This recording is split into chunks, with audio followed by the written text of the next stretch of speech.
Welcome. In this example, we're going to go through that first case of of having vertical asymptotes. So we're in this one in this circumstance, and then we'll look at the other one next time.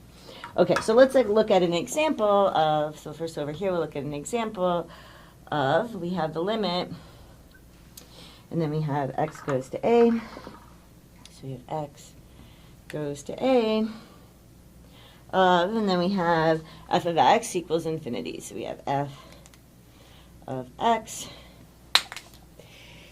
equals infinity. Okay.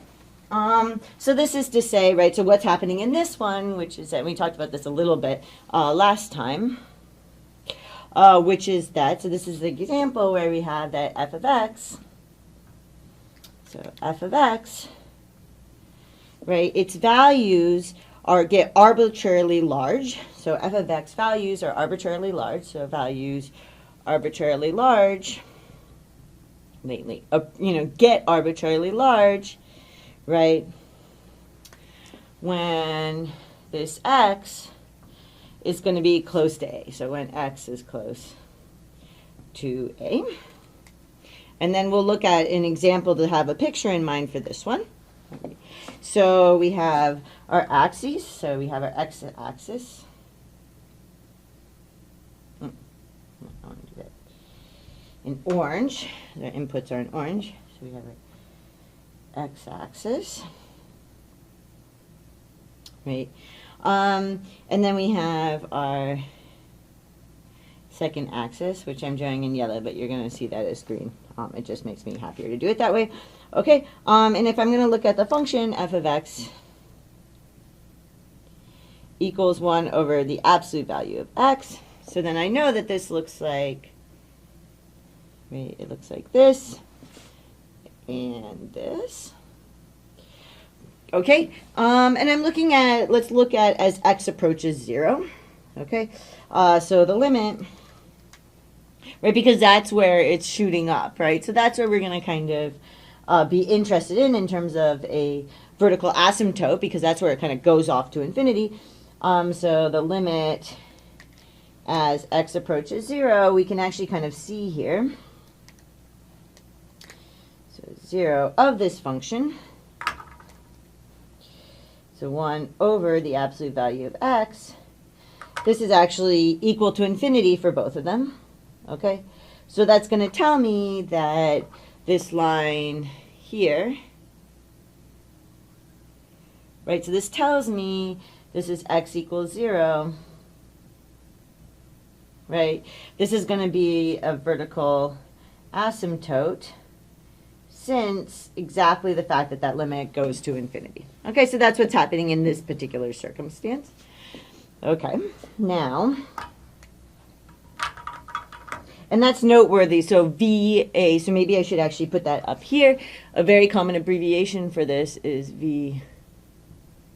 You often don't want to write out, it's a lot of writing to write out those full words, so it's good to learn those. VA like Virginia. Okay. So now let's look at another example. So now we have an example of, so it's an example of that one.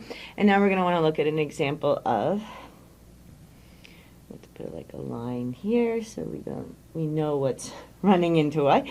So we want to look at an example of the limit as, and then we have x approaches a. So x approaches a of f of x.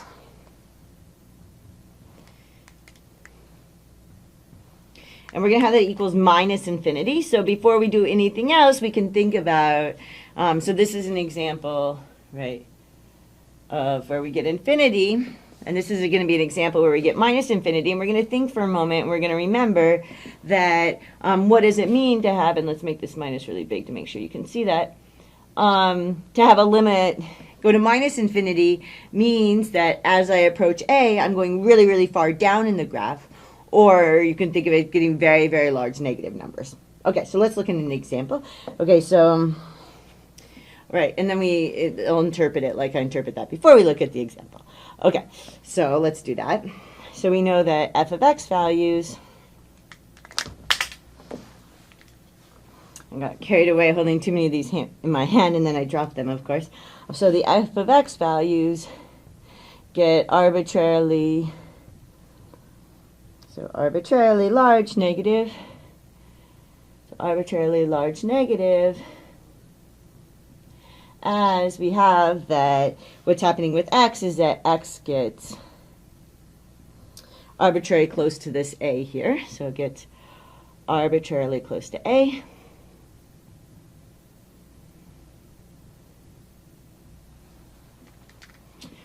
Okay. So here we go. So we have our x-axis.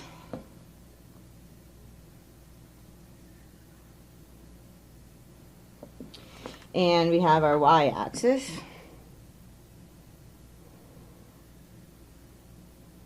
Oh, kind of, it's okay.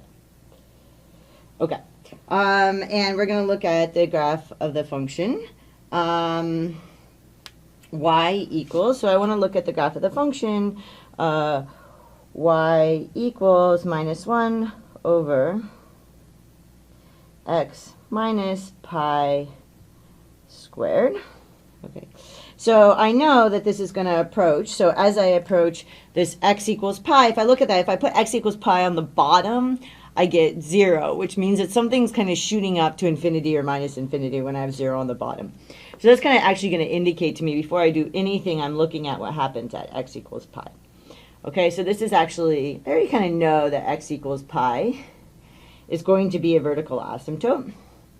So this is a vertical asymptote. And so why? So let's look at what actually happens. So let's actually take this limit.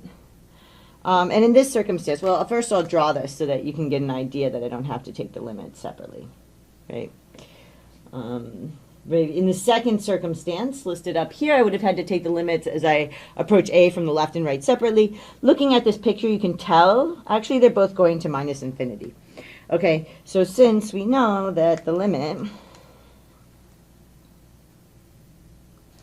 because we know that the limit as x approaches pi, so this is like my a is pi here, so as x approaches pi, I'm going to get that, if I look at the graph of this function, so I have minus 1 over x minus pi squared. Okay, I'm actually going to get minus infinity. This is going down infinitely far, okay, because this is equal to minus infinity. Okay, so, and I can even kind of draw that on here, is that you can see, so over here you could see that these are approaching, they're going infinitely far up, so this is like plus infinity, or just infinity, we sometimes write that.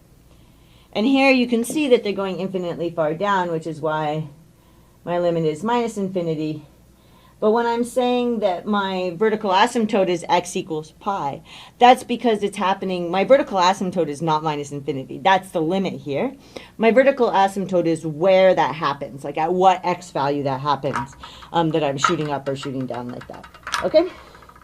So I hope that made some sense, and I will see you in the next lecture.